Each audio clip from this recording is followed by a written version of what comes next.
Well, welcome to PCMC. I'm Mike Bongiorno. I'm joined today by Martha Diaz. Hello. Hello. How are you today? I'm not bad. Not Not bad. bad. Good. Given 2021. Yeah, yeah. Martha, you're the furthest a guest has ever. Well, we're doing it through Zoom, so you haven't gone anywhere. But you are the. This is the greatest distance in which we've recorded. I record in New York, and where are you? I'm in Vienna, Austria. How are things there? Things are fine, I guess. I mean, we were off to a really good start at the beginning of the pandemic. And now we are at lockdown. Well, getting out of lockdown number, I think 3 or 4 it was, trying to pretend that everything is getting better. But we're pretty slow on vaccinations here. So, Okay. Here in New York, things are really kind of, I'd say, in the last month, beginning to feel kind of like normal. I mean, we've had people not wearing masks the whole time, for whatever political reason that they think political statement they think they're making. But I've decided and I've told everyone that I will wear a mask forever. I did not catch a cold this year for the first year in my existence, and I thought, well, that's wonderful. I enjoy that, and I have OCD, and I think the pandemic has made me think differently about. It's given me new fears. The idea of being in a crowded place without a mask now truly terrifies me. I am completely on the same boat. I cannot imagine. I'm not taking the mask off. I haven't been vaccinated yet, and I can't wait until it finally happens. But even once I do have a vaccination, there's no way. I don't want your cold. Like, I don't care if it's not COVID. I still Yeah. don't want your germs, whatever it is. Why should I want to have them? I don't understand. Here in America, people used to make jokes and snicker at Chinese people visiting wearing masks and going, it's isn't it so weird that the Chinese do this? And now, oh, how things have changed. They had the right idea. Yeah, I mean, it's the same thing here in Europe. I'm currently enrolled in this French class that's way above my French level. But anyway, here at the University of Vienna, and we had this conversation early on in the semester about the pandemic and about wearing masks, not wearing masks, the regulations, what they thought about it. And most of the students in this class are kids. They're in their early 20s or late teens or whatever. And they're all like, oh, the mask thing is ridiculous. You don't get rid of that. You don't get that sick from it, blah, blah, blah. So the teacher said, well, is there anything that you would want to continue doing even after the pandemic? And I said, well, I think it would be great if at least on public transportation, everyone would wear a mask because, right. I mean, you already know that you're breathing everyone's germs in now, right? We've all seen the graphics explaining the way that COVID spreads and the aerosols and all this. And everyone just looked at me like I had lost my mind. They were like, absolutely not. That's something that Asians do. Here in Europe, we are different and we believe in liberty. And so absolutely not. And I thought, well, it just makes sense to me. I don't understand. Well, it's good to know that it's not just Americans who are ignorant. That we don't have a premium on being completely selfish and ignorant. You don't. But I mean, Europe is your grandfather, I guess. I mean, right. We're still talking about white privilege and ignorance. Yes, exactly. Yeah.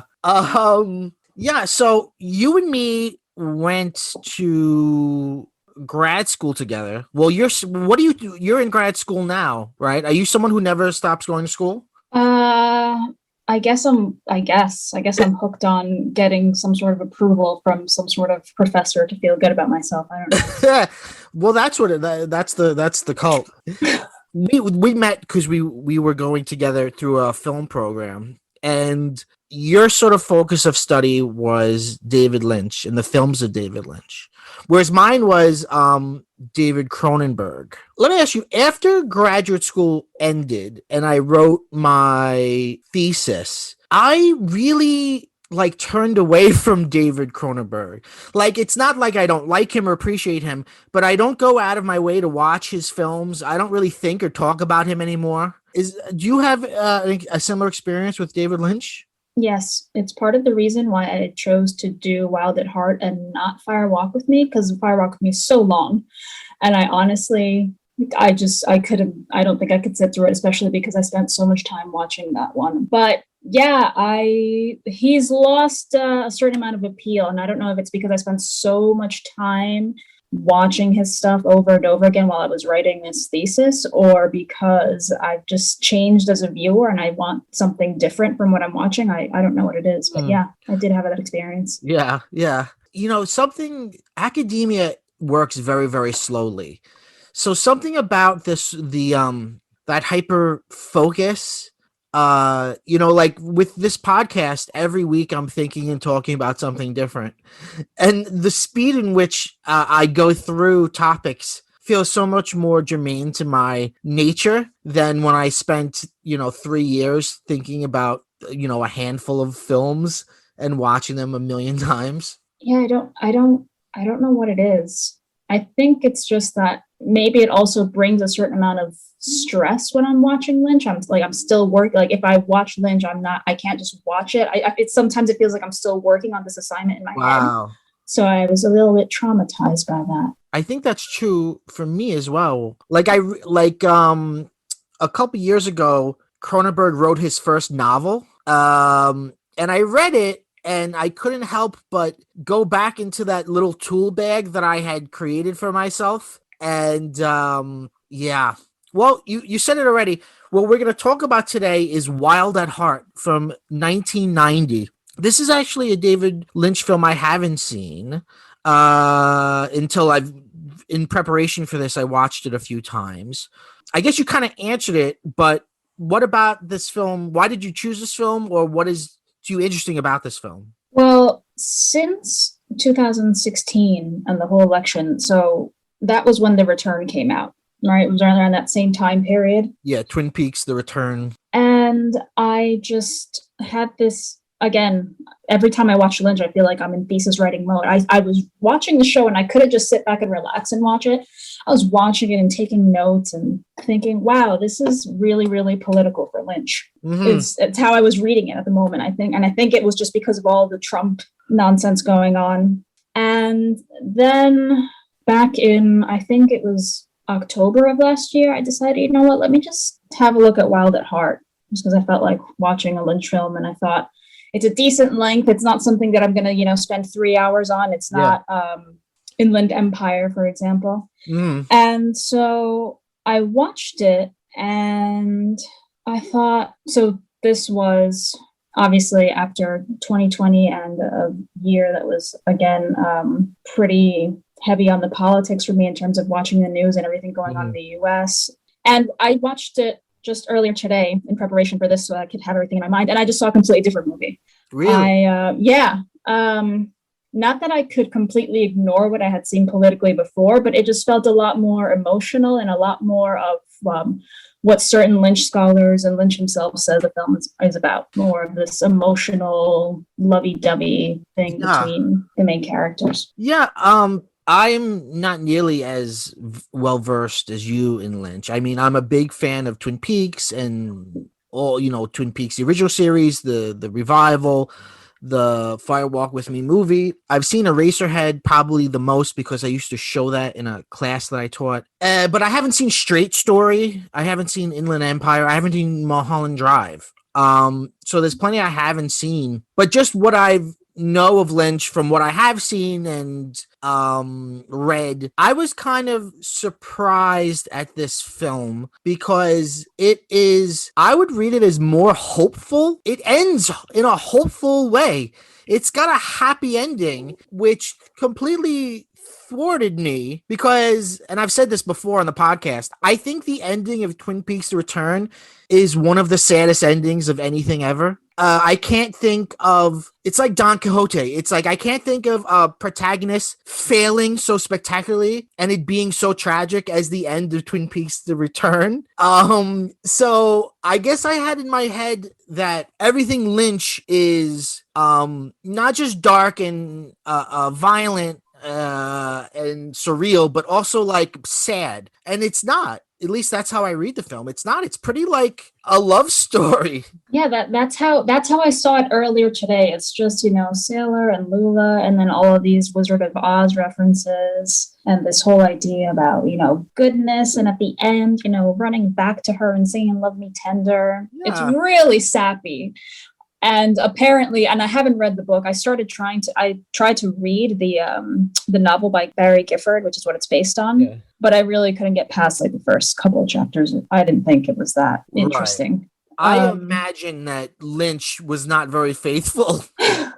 Well, according to some stuff that I read, again, this was last year, I think that it was close to it because he worked with Barry Gifford on some things. Yeah. But he changed the ending, and he purposely made the ending happier. So it's interesting that you actually pointed that out, because that was a choice that Lynch made. Apparently, the book ends on a bleak note. I can't remember what it was, but Lynch wanted to have this happy ending. I think it's because he was feeling it or something. Wow. Probably some version of them not being together. And Lynch put them together. And he sings Love Me Tender. Yeah. And it's nice. Which is a song. Yeah. It's very touching. However, at the same time, there are some, really fucked up things. Oh, sure. Film. So, I mean, as usual. Don't bring your kids to this. This is still a David Lynch film. Of course. Honestly, I like this idea that we are all a bit like Lula when she's in the room with Bobby Peru in that really tense rape scene. Yeah. And that's what we are as the audience when we're watching a Lynch film, and he wants us to, say the thing or watch his film.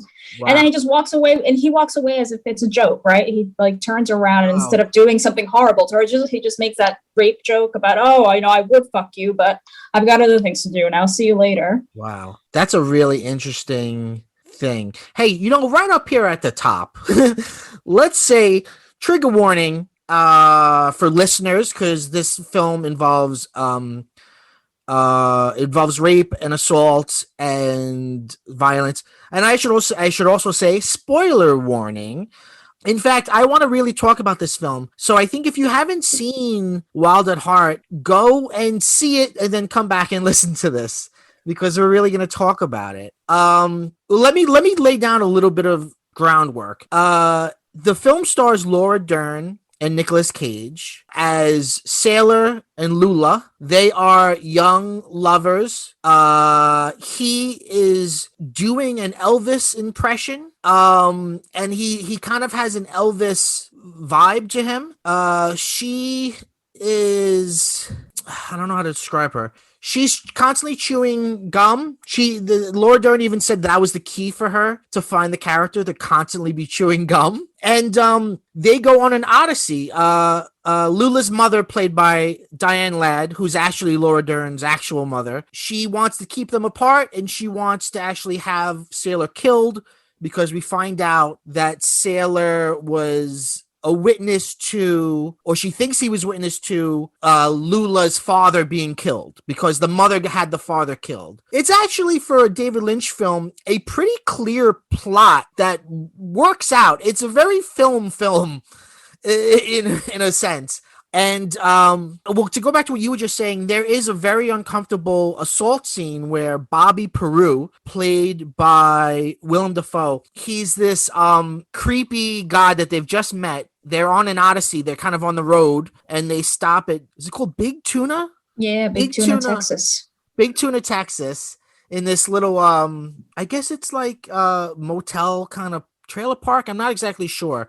And Bobby Peru lives there, or is staying there. And he first comes in, and a Sailor is off doing something, and Lula is in the room alone. She's always wearing these wild outfits, and she's got on red heels like Dorothy. Bobby comes in, and he menaces her, and he grabs her crotch, and he says, "I'll leave if you say fuck me." And she eventually does say it, and then he leaves. He goes, "Oh, sorry, like you said, I can't do it now. I'll see you later." So he assaults her, and she submits to him, and then he leaves her. Like, all he wanted was the power of that. Oh, and she is so disturbed by that, she clicks her heels like Dorothy, trying to undo it. So I think it's really funny that you said that's almost like a metaphor for us watching this Lynch film. Yes, we are surrendering to all of these horrific things that he's putting us through, and then at the end, it's just a joke. I mean, we have that. He makes fun of the whole thing. The dog walking away with the hand. Yeah. That was absolutely hilarious. He turned something that could be quite tragic and made it completely ridiculous. Yeah, I think Lynch is in general funnier than people give him credit for. I think there are in his films genuine jokes. I still think one of the funniest things ever is in Twin Peaks The Return. There's a scene where somebody's head is exploded and they're in the back of a car and they've got no head and there's just blood and guts everywhere. And Lynch himself playing Gordon Cole, the FBI agent, like just leans in and looks at the headless body and goes, "Yep, he's dead." And just the timing of this most ridiculously obvious statement, I just laugh out loud. But that being said, I think this movie is funnier than his typical movies. This might almost be, in his mind, a comedy. Probably. Yeah, I think he might agree with that. And that might be the part of the reason why he wanted to make it a happy ending, because that would make sense. Yeah. How do you think this movie fits into the rest of the David Lynch canon, or doesn't fit? Well, it still has these ideas of some sort of evil, this underlying evil that's there. Yeah. That the characters have to kind of live with, or try to survive, get away from, which is what they're trying to do in this film when they hit the road. They're trying to get away from the source of evil. There's all of these scenes with the crystal ball. There's this kind of hard determinism sometimes in his films, I think, that his characters can't really escape. Yeah. Their kind of lot in life and all this evil that they have to deal with. The extreme violence, of course, but this one in particular, I found it to be a pretty racialized violence. I mean, that opening scene, after everything that's been going on lately, watching it again, I mean, it's just so, it's one of the more gruesome Lynch violent scenes. I mean, Yeah. that this man's head is just completely bashed on this floor till his brains are, It's an falling out. aggressive, wild opening for the film, especially a film that, as we said, turns out to not be that violent. It's just this explosively violent opening that's just shocking. Yeah, and then it's just kind of glossed over as it's like, oh, when they're talking about what his charge was, because he ends up going to prison for killing this man, and he says, oh, you're with a murderer. She was like, no, a manslaughterer. As it really wasn't that bad that you killed this guy. Yeah. Well, when we think of like the level of danger that he could have possibly been in to justify this killing, it was pretty low level. And then when we look at all the characters, we have Bobby Peru, whose racial identity is pretty iffy. We don't know what that is, but Peru's in there. We have he seems to Juana. Yeah. Bobby Peru seems to be in some kind of blackface. There's a darkening to his Willem Dafoe's face, for sure. That's happening. For sure. Yeah. And then when they ask him, are you from Texas? He says, oh, I'm from all over. Right. So this we don't know what his origin is. Then there's the scene where we first meet Mr. Reindeer, and then there's just this brown girl dancing topless while he sits on the toilet and answers the phone. Yeah. Like, this is actually Lynch's most diverse movie, but all of the non-white characters are just horrible people for the most part, unless they're performers in New Orleans. There are black performers, and then, they're just in the background, but otherwise they're, terrible people. Yeah. Race is something that Lynch has always not been good with. Yeah. He's always... even in, like, I'm thinking about, like, in Twin Peaks The Return, there's like the only African American people I believe you see are like gang members. I honestly, it's been too long since I've watched it, so I can't remember. But... yeah, it's a problem for sure. I just honestly, it's something that I hadn't given a lot of thought of in his other films, because there just aren't any people. They're just there aren't any. They're just such minor, or obviously, Twin Peaks with the chief. It's just a completely different thing entirely that he's doing there. He's romanticizing it there a bit more than anything else. But in Wild at Heart, it's just so in your face. It's like, yes, you murder this black man, but you're still the hero of the story, and we're kind of just supposed to be like, oh yeah, whatever, it's just something that you do when you want to protect your girl. Right.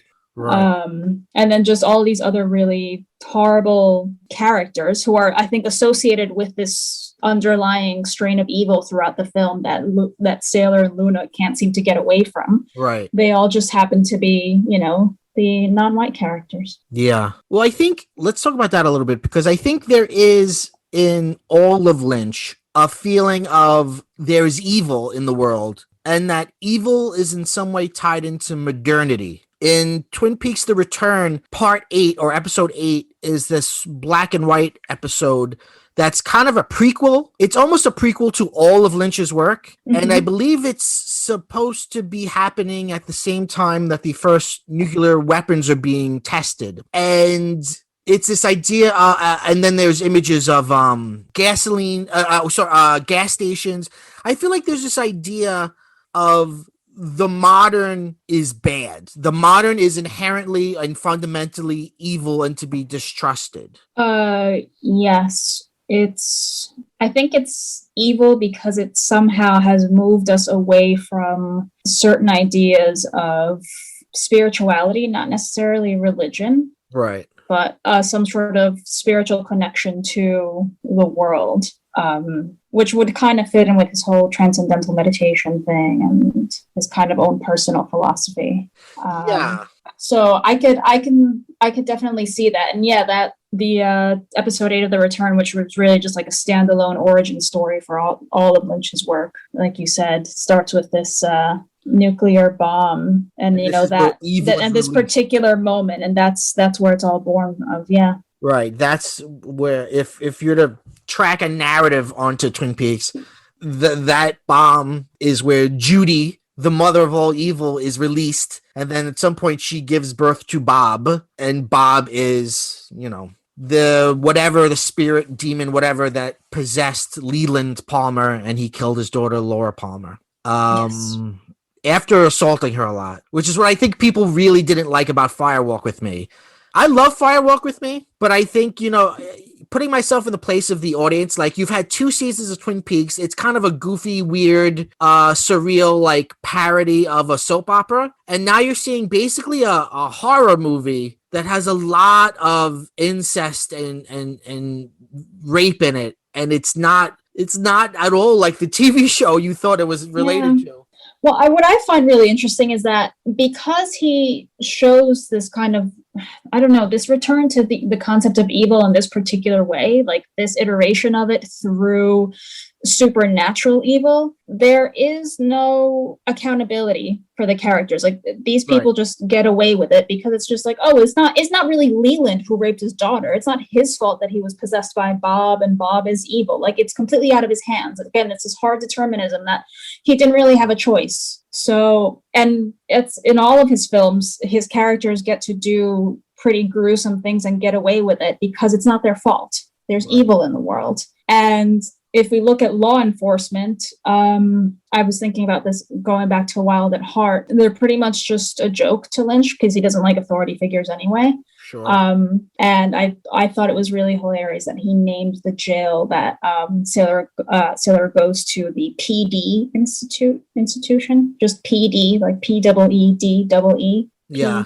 He just police. They're just a joke to him. Really, he's pretty libertarian when it comes to stuff like that. But yeah, this whole idea that people can get away with things because it's not really their fault. I mean, how can we really blame Leland when we find out that it's Bob? Right. But let me ask There's no justice. What do you think about then Agent Cooper from Twin Peaks? Because I feel like he at least makes the FBI seem like a force for good. Yes, but only when he uses kind of supernatural means of trying to find the answers.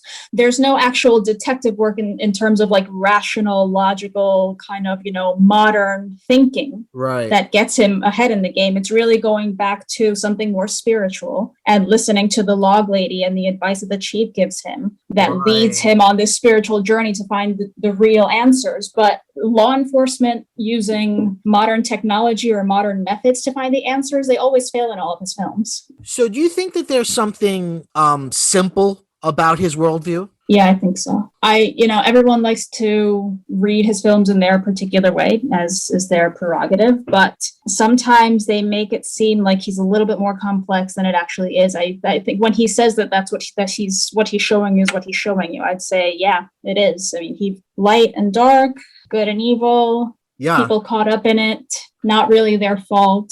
Yeah. But if you do some transcendental meditation, you might be able to get out of it. No. Yeah, we should say, if you don't know, the director David Lynch is to transcendental meditation as Tom Cruise is to Scientology. Although I wouldn't claim that transcendental meditation has committed the crimes and the coercion and all of the bad stuff that Scientology is accused of. But I mean it in the sense that he is the celebrity advocate for it. The David Lynch Foundation gives free TM lessons to victims of abuse, and it's really what he thinks Veterans for yeah. PTSD, things like that. Yeah. Inner city school children. Yeah. And if you don't know what TM is, transcendental meditation, it is the form of meditation where the person meditating has a mantra, which is like a secret thing. You're not supposed to share your mantra. And you repeat it over and over and over again. And some, including Lynch, believe that there's something spiritual to it. My understanding would be that by automatically repeating the same thing over and over again, you're just kind of hacking your brain, which gives you space to sort of feel whatever. But the reason I think it's important is because it is closely related to his art. He's been doing it for like over 20 years. People who do TM do it twice a day. And like many great directors, when asked what things are about or what they may symbolize, he always says, I don't know. And he'll say, it just came to me. It just came to me in a meditation, or it just came to me in a dream, and I don't know what it's about. Do you think that's genuine? His whole thing is Catching the Big Fish, which he wrote a book called Catching the Big Fish about his method for coming up with his stories and how he never really knows what a movie is going to be about. He kind of just goes with the flow. Yeah. He'll get an idea, then he'll just go with it. I don't know. Will we ever really know the truth about that? Well, what do you think? I mean, is he being disingenuous? Is there more thought behind some of the things he's saying, or is he just, or is it really just I think personally, I think he really is just like that, and he really does just go with the flow. But I think that he's afforded that because he got to the stage where he got the auteur stamp, and then he can just do whatever he wants, right? Once you get that label, which he already had by the time that he made Wild at Heart. Yes. And Fire Walk with Me, right? Blue Velvet, having done The Elephant Man, that all really helped him out. Right. And it's something that he worked on. So once he was labeled auteur, now everything that he made was a David Lynch film, and he could just do that. He was still going to get funding mostly from European producers, right, most half the time, and he was going to be able to do whatever he wanted. So I think it was Inland Empire, which is, famously he started doing without a full script and kind of just like went with it. Would come up to the actors and be like, okay, this is what you're going to do next, that kind of thing. So I believe it, but it is only made possible by his status as auteur and having done The Elephant Man. It's so interesting. As you describe that, someone who works in an extremely similar fashion is Michael Bay. Michael Bay, I've heard that actors will be on the call list and they'll go and do nothing all day. And they'll just say, he might use you today, so stick around. Basically, if you're in a Michael Bay movie, the script doesn't matter. You are just like, a color in his palette. And he'll bring you in and be like, do this, try that. And it's so funny because you probably can't imagine directors more disparate than Michael Bay and David Lynch. But they're kind of doing the exact same thing. And they're both kind of generals. I know Michael Bay is very scary to be around, and he will yell, and he will... if you have the wrong plant, he'll yell at you to get the right plant. And Lynch is the same way. I mean, you could easily find online footage of Lynch freaking out on people on set because they've gotten in the way of some idea or something he's trying. And it's probably been, 5 minutes since his last cigarette and coffee. So He's probably on edge. I'm drinking coffee now, and I have not smoked a cigarette in about 4 years. But once a smoker, always a smoker. And, we're all one bad day away from being a smoker again. I'm one bad day away from picking up a cigarette again. And so I almost want to smoke a cigarette because I feel like there's something key to Lynch in the idea of like the thing that we're all told to see. This is what's so ironic because modernity is bad, right? Yet he thinks sugar is good. He thinks fat is good. He thinks caffeine is good. He thinks tobacco is good. When asked about his smoking habits, he says, I deeply love tobacco. And he has no concern about whether it's good for him or bad for him. I mean, he loves milkshakes. He loves fast food. Yeah, he loves it. He's a hedonist. He's so, again, but this is the stuff that was so quintessentially 1950s America, right? Yeah. Hamburgers and Coca-Cola and cigarettes, because they were healthy for you back then, right? Right. And he loves it. He absolutely loves it. He loves America. He's really so quintessentially American, and that's part of what makes him so interesting sometimes. Have you heard him on the Rush Limbaugh show? He went on Rush Limbaugh. Have you listened to that? He was on it, and he was really, oh God, it was awful. Wow. It really just gave me the creeps to know that Rush Limbaugh was like, oh yeah, Lost Highway, brilliant film. I love that movie. I was like, oh, why? Yes. And then they had a lovely conversation about 9/11 and how that Lynch was just like, yeah, we'll never really know what happened. I mean, feeding into these conspiracy theorists.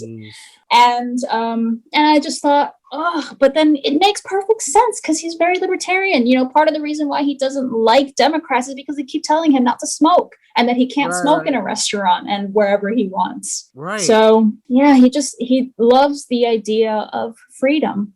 I mean, I don't know what his mask policy was, but I'm pretty sure he was probably annoyed that he couldn't just go out and smoke in people's faces. Wow. I did not know that he was on Rush Limbaugh either until I think it was maybe 2 or 3 years ago that I found out. I mean, these are search terms I would never put together. Rush Limbaugh and David Lynch. I would never imagine such a thing. Yeah. I can't remember how it is that I found it, but I did, and I was surprised. But apparently Rush Limbaugh was huge Lynch fan. Loved him.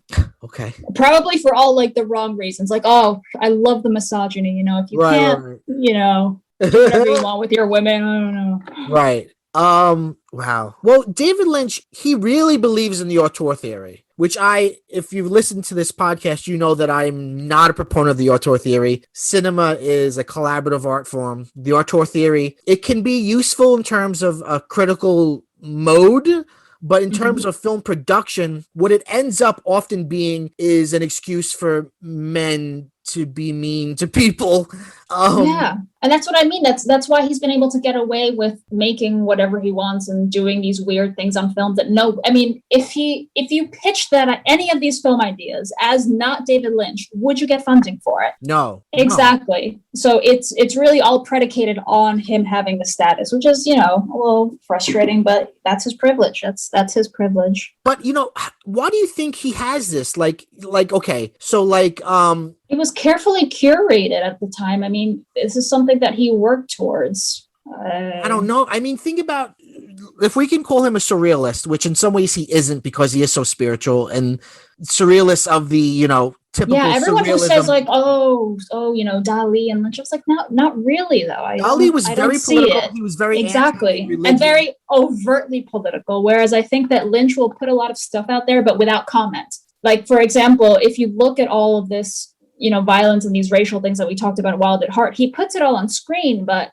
there's no commentary there. He doesn't actually comment on it, whether good or bad.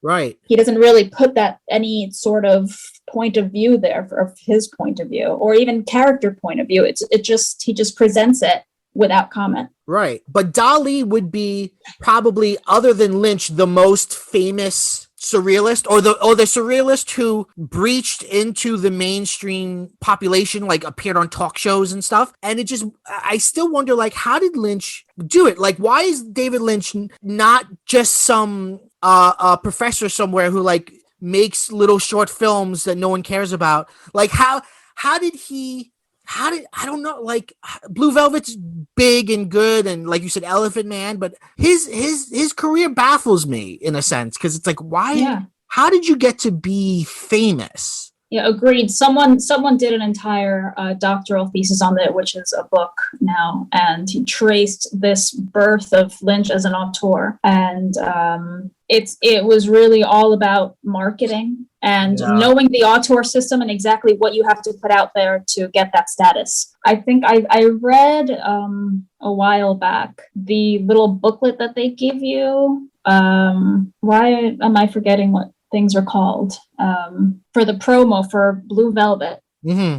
And it was really you could see how carefully thought out and curated his little biography was. Huh. They thought very carefully about how they were going to describe Lynch and his background.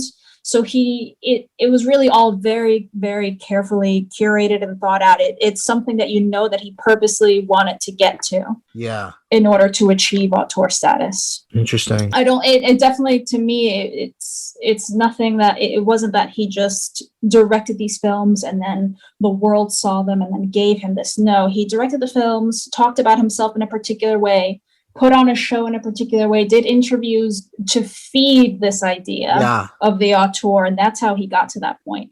Because really, his films aren't really box office successes. No. They aren't critically acclaimed when they come out. It's just later on a bunch of academics write about them, and they're like, oh, yes, let's add this to our syllabus because it seems important. But right.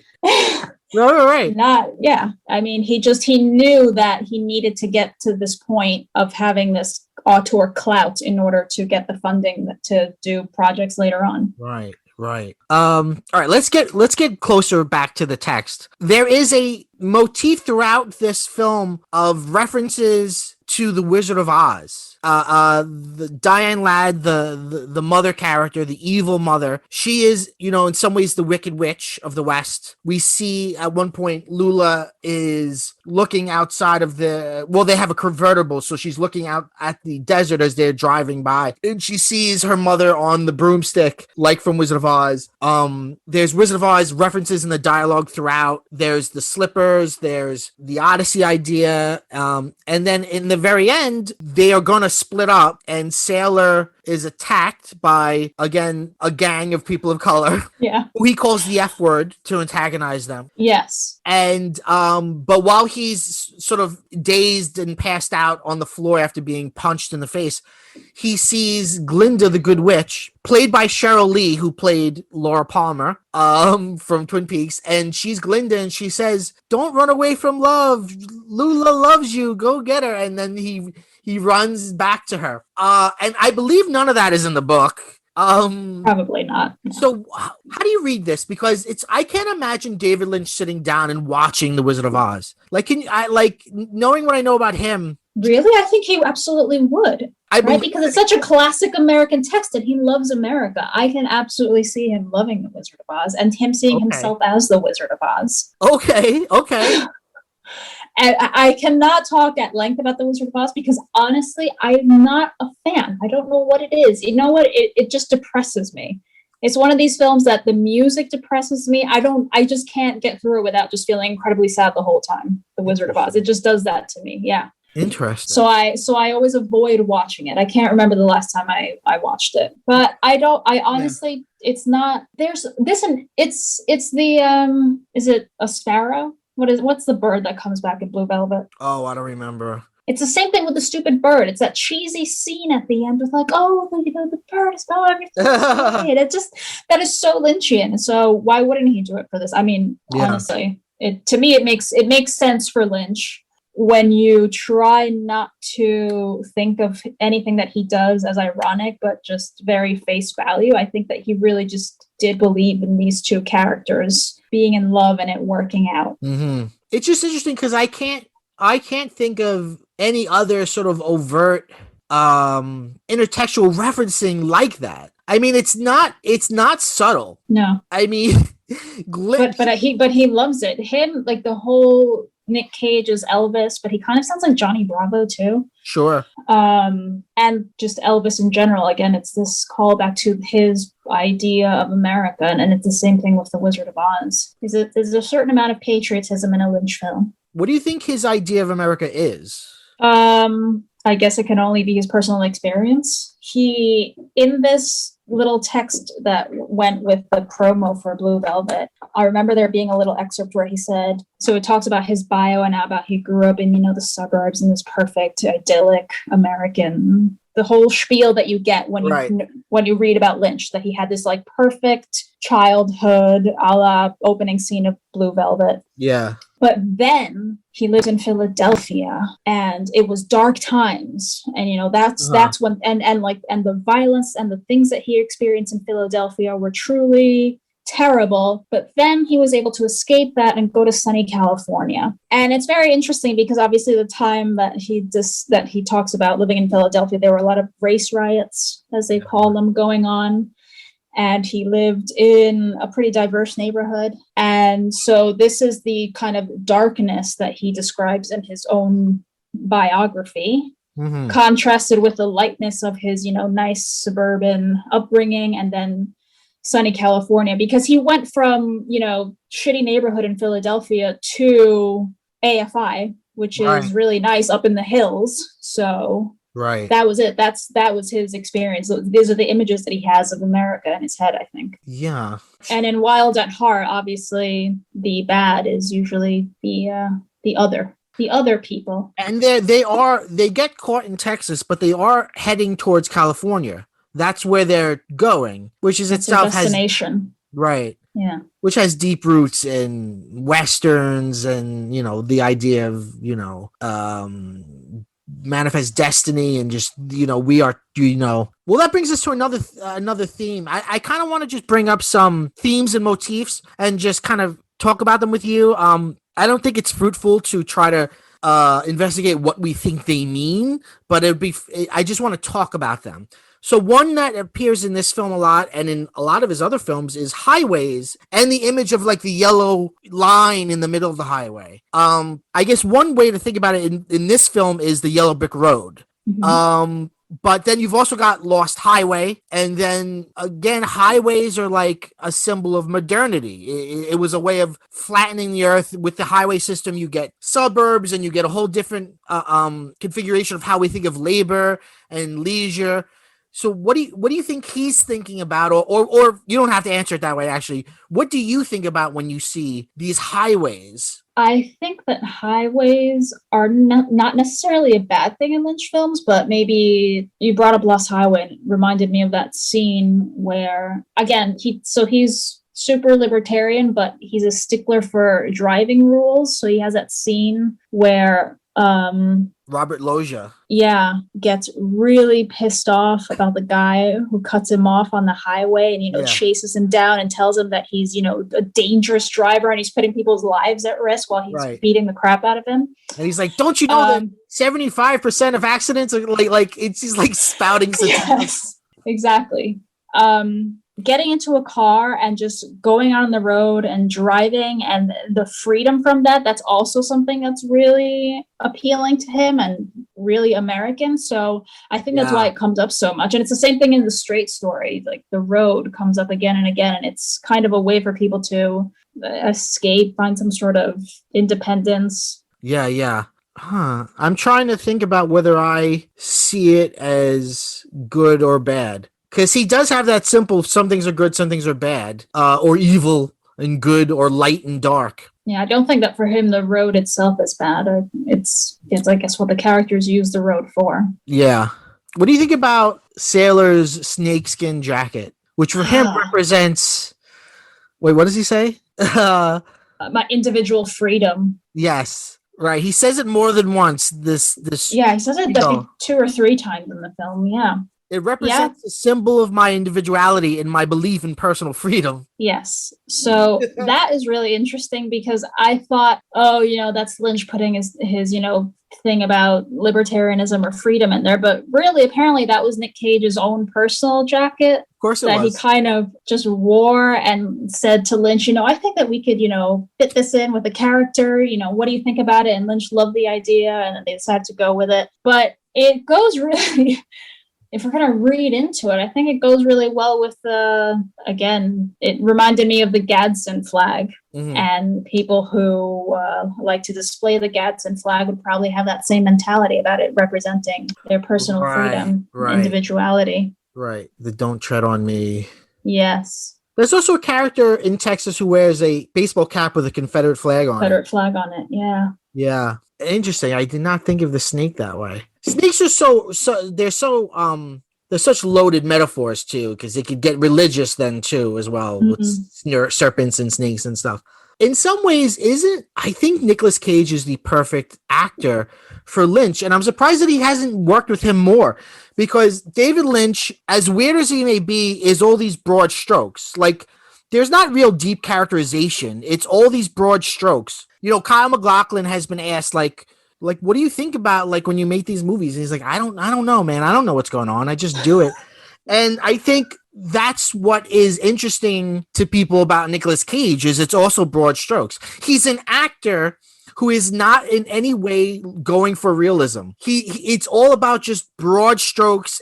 So it's some ways it's like they're perfect for one another. And let me just say the two, it's a horny movie, and Laura Dern is absolutely gorgeous in it. And even Nicolas Cage, who I don't necessarily think is a handsome man, he has a sort of sweaty magnetism in this film. Their sex scenes, I think, are enjoyable to watch. Yeah, they are. And I'm trying to think of other sex scenes in other Lynch films, but you're absolutely, they are enjoyable to watch. For the most part, they're usually not. Right. Like, I remember in Twin Peaks: The Return, there's a sex scene, I think, between Laura Dern and Cooper.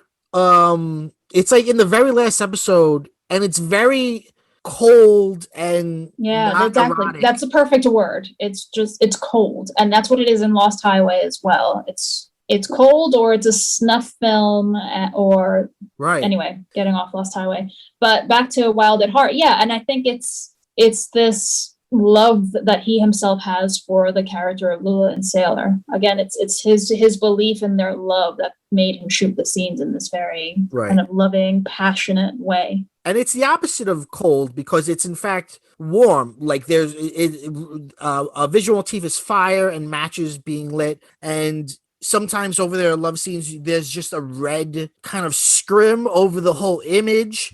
So it's all red and yellows and orange and desert and heat. It's very, very warm looking, the film. It's a sort of hot, sweaty film with hot, sweaty people. Having hot, sweaty sex, yeah. Having hot, sweaty sex. And some of the lines I think are amazing.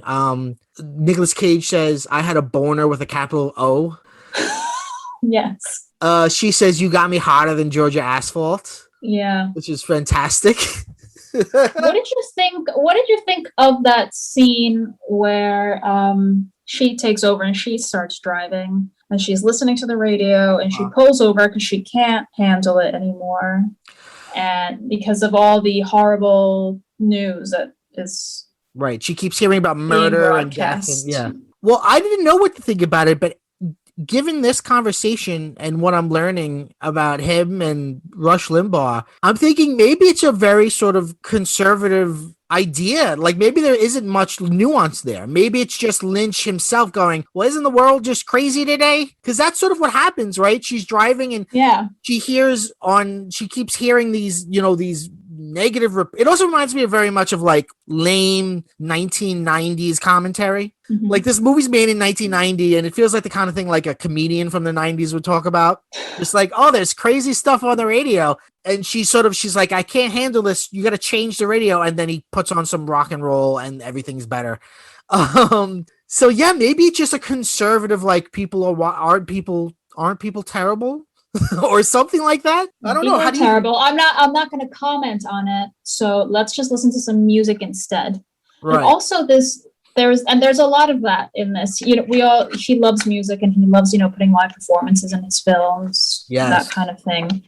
It means a lot to him, and you could really tell in this film because that's Luna's escape, right? And so instead of being political about it or addressing it, it's like, how about we just turn it off and just listen to some good old metal, do some headbanging. There's that scene in the club as well, in that metal club where he starts singing Elvis songs, and then we hear this track of like Beatles fans screaming in the background. Everyone's swooning.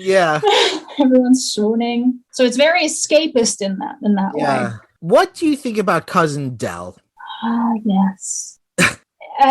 Watching it earlier today, I just thought, oh, isn't that just, the average QAnon American now, though? I mean, the conspiracy theories, it just seemed like a very normal person now. Yeah. Cousin Del, who we only know through the film's interesting because we sort of begin in media res, and then there is a series of flashbacks from almost every character as they, and that sort of brings you up to pace of what is going on. And but then there's this one that's sort of non sequitur where Lula is talking about her cousin Dell, who loved Christmas, which again, that's so Lynch. He loved Christmas and the spirit of Christmas, and he felt like aliens were somehow brainwashing us into not believing in Christmas or something like that. Yeah. And he put cockroaches in his underwear, which is a pretty funny scene because then it cuts to like, oh, I should say Cousin Dell's played by Crispin Glover, because of course he is.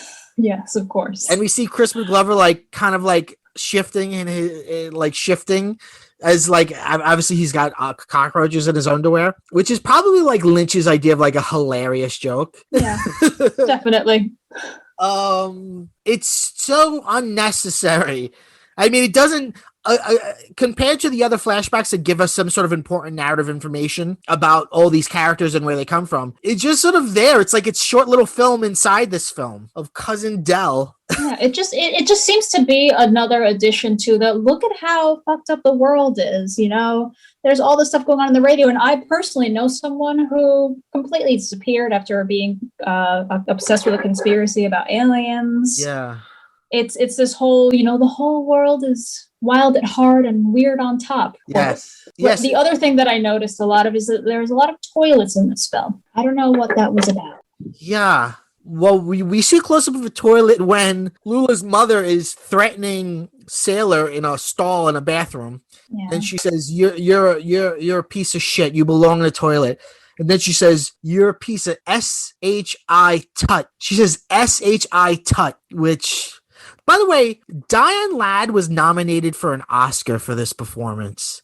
Was she? I did not know that. Was she? Yeah, which blows my mind because she's brilliant in it, but she's doing a Lynch performance. She's just it's almost like Laura Palmer's mother, but evil and just wild. Who's also in the film. Yes, also a character that's problematic, and we could get to.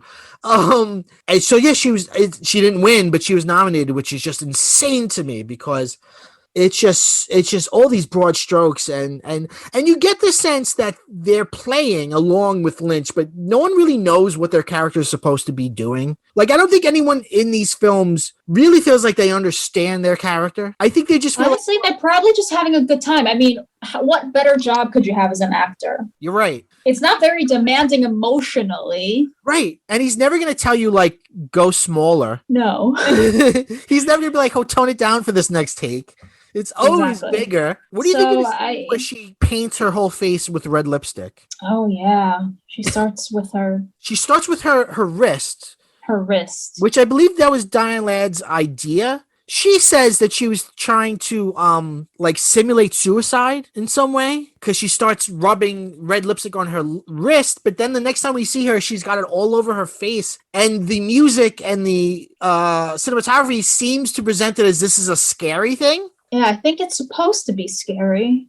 It just comes off as a bit ridiculous as usual. Oscar nominated. But again, it won the Palme d'Or at Cannes. So. But that was very controversial. Yeah, it was. In its first screening, half of the audience left. And even apparently when it was announced as the winner, there was an equal amount of cheers and boos. Yep. Which is not unusual for Cannes because they take film very seriously and they will be known to boo.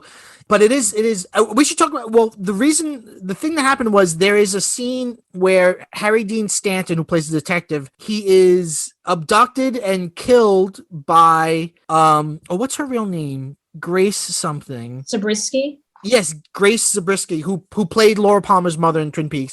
And in this, she plays Juana. And she's sort of like getting off in it, and she's saying to her partner, like, fuck me. And apparently in the original cut, like, they murder him, then have sex, I guess, over him. I don't know how, but that's what made people leave the theater.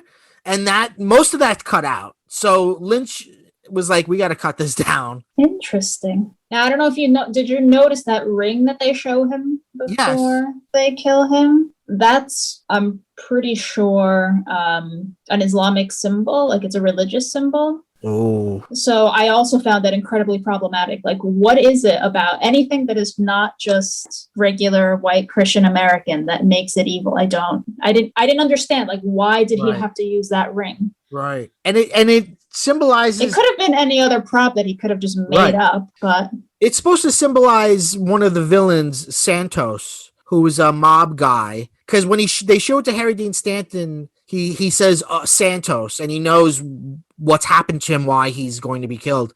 But why there's a connection there, I don't know. yeah, I just thought that was really weird. It's interesting now that I'm thinking about it. Mob characters appear a lot in his films as villains, right? Yeah, they do. Lost Highway, Blue Velvet, Wild at Heart, Mulholland Drive. Right. And Twin Peaks: The Return, you have Yes, Twin Peaks: The Return. what's his name, Jim Belushi, as the two mob, Jim Belushi, and I forget who else as the two mob guys that run the casino. The casino, yeah. But also Johnny Farragut as this detective who also ends up being useless. Right. He doesn't really get the job done. And what was it that Lula says about him? He says, "Oh, my mother said he's such a good detective. He could find an honest man in Washington." Something. Yeah, yeah, That was a description of him. yeah. To which Nicolas Cage says, "Wow." Impressive. Yeah. Yeah. Her name is Juana. So, and she's doing some kind of a problematic accent as well. Yes, she is. And then when Isabella Rossellini's character is in the car outside of what was it that they were robbing? A bank, but it's like a shitty little bank.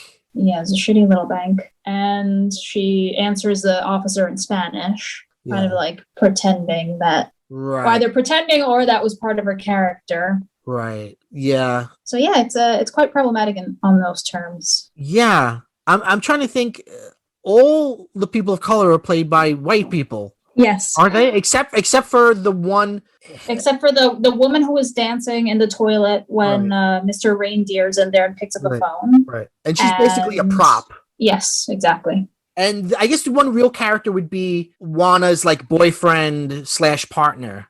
Who's an African American guy. Yes. Who I guess is a hitman or whatever. Yeah, that's it. Do you think this movie has an influence? And I asked this, I have an ulterior motive for asking this because I have my own thought in this, but I want to ask you first. Do you think it has an influence? As in like an influence on American culture? Yeah. Or on people in general? Or on film? Or on even Lynch's work? Because I feel like it's not really talked about a lot. Even conversations about Lynch, I feel like it comes up very seldom. Yeah, and I think that's the other reason why, aside from not wanting to watch a longer Lynch movie at this moment in time, that was another reason why it's not really talked about much. There's not a lot written about it. It's kind of written off as, oh, it's too pastiche. It's just all about the Wizard of Oz, really. Nothing really interesting to say. Right. Kind of glossing over all of this other stuff we've brought up. Right. So I don't know. Okay, so my thing that I wanted to bring up was, I feel like Quentin Tarantino has taken a lot from this movie. This is 1990. 3 years later, you have Natural Born Killers and True Romance. And True Romance takes so much from this movie, from its plot to the characters, having the male character be obsessed with Elvis, having all the violence. Even one of the villains in the horse named Marcellus Santos, and it makes me think of Marcellus Wallace. The crime boss in Pulp Fiction. And I wonder if Quentin Tarantino has been accused of pilfering other people's work for years. And I just see so much of his early work here. I feel like he takes a lot from this movie. It's been a while since I watched any of those. I mean, yeah, I can't remember the last time I watched Natural Born Killers. And True Romance and Natural Born Killers were two parts of one large script that were sort of split in the middle and then went to two different directors that kind of made two different films. But they were originally the same story. And it's a story of, they're on the run. In Wild at Heart, you have Lula, but in True Romance, you have Alabama. And in many ways, she's similar to the Lula character. Well, I mean, if there was a Lynch film you were going to pilfer from, it might as well be this one because no one's talking about it. So Right, right. who would know if no one's watching this? Right, right, Who would know? Yeah, right. interesting. I mean, I kind of have a beef with Tarantino. I don't like him as a person, and I really find his films sophomoric. Mm. One time, I was very nasty to a student I had at a film class. I asked a student who their favorite director was, and they said Quentin Tarantino, and I very condescendingly said, "Oh, you grow out of it." Which they were very insulted by. But I truly meant, because I think Quentin Tarantino is the favorite director of someone who's getting into film for the first time. Somebody who's like a young film fan who loves the flashiness and doesn't realize that all of these tricks and gimmicks have been taken from other people. I mean, I did love him when I was in my early 20s, late teens, and then I, in fact, grew out of it. Well, it's interesting that you mentioned this about Tarantino because he's someone who I think played the auteur game the same way that Lynch did. Yes. I Yes. think that they both played the same game, And they essentially. both made themselves celebrities, Yeah. right? For all David Lynch's supposed integrity, he He himself sells is, coffee. right. He's a recognizable celebrity. He Yeah. does TikToks, I think. Well, yeah, he does those YouTube videos where he, says what the weather is. Right. For and then there's that, that short film with the monkey that was on Netflix that Netflix produced. That again, I remember watching it thinking only because it's David Lynch. Like he's just riding this auteur wave to all of these, side gigs and projects that he's doing just because. That film was like a parody of his own films. Yes, which he gets to do. Right, he does get to do because he's David Lynch. Right. I guess he does. Maybe his stuff doesn't cost a lot, so he doesn't have to make a lot. Yeah, I guess. But, even he, in the age that we're in now of superheroes and such, he had to turn to Showtime to do Twin Peaks. I mean, Twin Peaks was always a show, but, you also had, Scorsese producing TV shows. I feel like I don't know where the future is for him as a director, because I don't know who will give him money. Like maybe he'll just make Netflix movies. Maybe, but I don't know have you seen that documentary, that Lynch documentary, like the last one that was released? Art Life? Like painting, yes, the Art Life. Yes. Maybe he's just happy, like sitting on whatever money he has, selling coffee on wherever he's selling, whatever platform he's selling it on now, this David Lynch brand coffee, and painting all the time. Yeah. I don't know. Meanwhile, he's 70-something years old and his child is 4. I know, and there's all these shots in that documentary of this weird old man smoking cigarettes doing like art, and then like a little girl next to him, like an adorable, like wanting some sort of attention. He's just like, oh, no, I'm painting. No. Right. You see looking in her presence. You want a coffee, kid? Yeah. Coffee and a cigarette, I don't know what just to do leave me for alone. you. Yeah, I know. Yeah, well, that's an interesting documentary because it's all about his life up until Eraserhead. So it's all about I'm an artist. Like it's almost like I happen to accidentally become a filmmaker, but I'm truly an artist, which is part of his whole auteur image. This idea that he's not just a director. No, he was an artist. He's a fine artist. A painter. That's what he really does. He just wants to bring these paintings to life. Yes. I watched his masterclass. Oh, you did? Yeah. During the pandemic, my brother conned me into signing up for masterclass as like something to do during the pandemic. And I considered it, but I'm about to find out if it was, worth doing or not. I would say it's fascinating and it's interesting, and maybe do like the 1-year trial or whatever. Because it is, some of the stuff on there is wild. First of all, it's all like guest lectures. None of it's really like a class. They try to make it like it's really class. Sometimes you could like download like a workbook with it. Who's actually, this is sort of a side note. Neil Gaiman's is almost like a real class. God love him. Okay. He really, that's good because that's the one I wanted to watch. So his is actually like a class. There's actual like exercises. But Lynch's is just a wild, long interview. And he talks about what you were talking about before about you got to catch ideas, and I go fishing for ideas. Catching the big fish all over again. And he's like, You got to catch ideas, and then when you have 70 ideas, then you've got a movie. And it's like, who is this advice for? This is advice for nobody. Like, nobody could watch this and learn. Well, this is advice for someone who has made a name for themselves as an auteur and can just, give someone this spiel and they'll be like, yeah, here you go. Here's, $500,000. It's fascinating. On the last episode of this podcast, I was talking to my brother about I watched R.L. Stein's masterclass, and it's just how do you make Goosebumps books. And it's just so wild. You can't get anything from it, basically. Yeah. But it's masterclass is a very interesting. I would not be surprised if we find out in 10 years that it was some sort of a con, if it was some kind of a money laundering scheme. There's something about it that just, because it's basically a streaming service, but one that costs a lot of money and sells itself on prestige, but it's just willing itself into existence. There's no prestige there. These are just interviews of celebrities. These are basically podcasts, visual podcasts that you're charging people hundreds of dollars for. It's wild. But, with the promise of becoming a master. Yes. Yeah.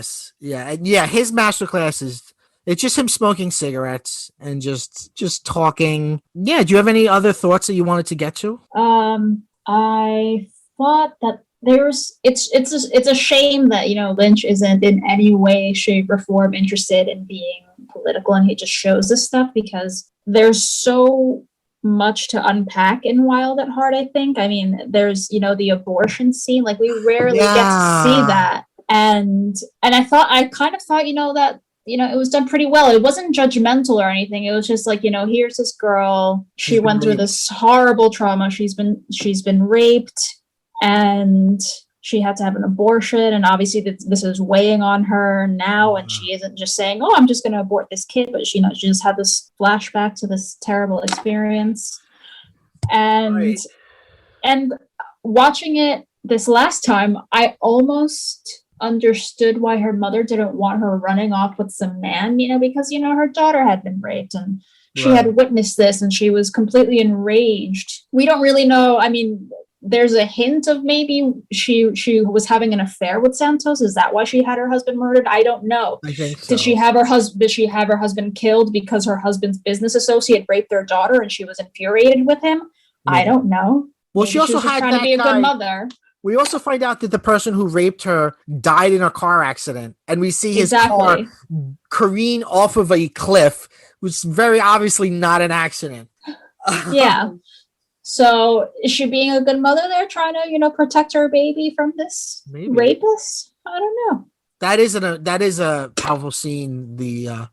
And it comes from a moment where in the present, Lula tells Sailor that she's pregnant and says that she doesn't want to keep it. And she says, It's nothing about you. I just don't feel like which to me, well, you say like you wish he were more political. Like, what do you think his politics are? I mean, are they I can't believe that they're like Rush Limbaugh level conservative. I don't think I don't see him as a hateful person. No, I don't think he's hateful. I just think that his politics just come from a place of being very privileged. And it's really just, I think that's why he doesn't really go in depth with them in his films, because to him, it's just like, I just want to be able to smoke wherever I want to smoke. And that's about as deep as he's into. He only cares about his own life. Yeah, because he's not, what disadvantages has this man had? Zero. So he's not really concerned with that.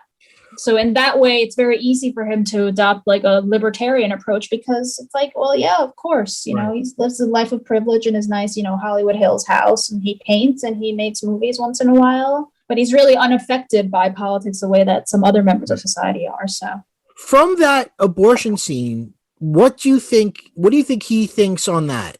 You think he's pro-life, pro-choice? I think he's pro-choice. Because I don't think that he judges her harshly. No, I don't think so either. But he does make it look horrible. Yeah, but I can't imagine anyone his age making abortion look like not no big deal. Horrible, because he wanted these characters' lives to be kind of shitty, and this is part of the motivation for them being on the road and wanting to be together. I think he wanted to give them that extra trauma. I thought it was interesting just because there's this.